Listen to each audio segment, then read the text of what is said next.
कलअदम तहरीक तालिबान पाकिस्तान का अहम कमांडर रहीमुल्लाह उर्फ शाहिद उमर अफगानिस्तान के सूबे कुन्नड़ के इलाके शरंगल में नामालूम मुस्तदा अफराद के हमले में हलाक हो गया।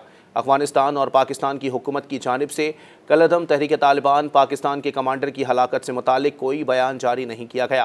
ताहम डॉन अखबार की रिपोर्ट के मुताबिक अस्करियत पसंद तंजीम ने अपने कमांडर की हलाकत की तस्दीक कर दी है। अफगान सिक्योरिटी फोर्सेस के ज़राए ने डॉन को बताया कि हलाक होने वाला टीटीपी कमांडर को उस वक्त गोली मारकर हलाक किया गया जब वो अपने दीगर साथियों के हमरा अफगान तालिबान की जानिब से दिए गए ज़ोहराने में शिरकत के बाद वापस अपने मकाम पर जा रहा था। रिपोर्ट्स के मुताबिक टीटीपी कमांडर शाहिद उमर के सर की कीमत 1 करोड़ रुपए मुकर्रर थी।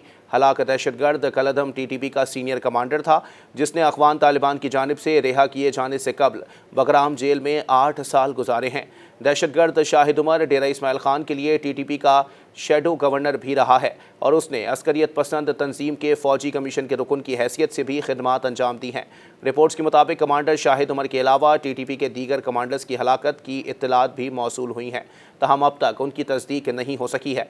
अहम कमांडर की हलाकत न सिर्फ टीटीपी के लिए बड़ा धचका है बल्कि इन दहशतगर्दों की मेज़बानी करने वाली अफगान तालिबान हुकूमत के लिए भी शर्मिंदगी का बाइस है, जो पाकिस्तान की जानिब से सरहद पार दहशतगर्द हमलों में कलअदम तहरीक तालिबान पाकिस्तान की निशानदही के बावजूद मुसलसल इन दहशतगर्दों की अफगानिस्तान में मौजूदगी से इनकार करते रहे हैं।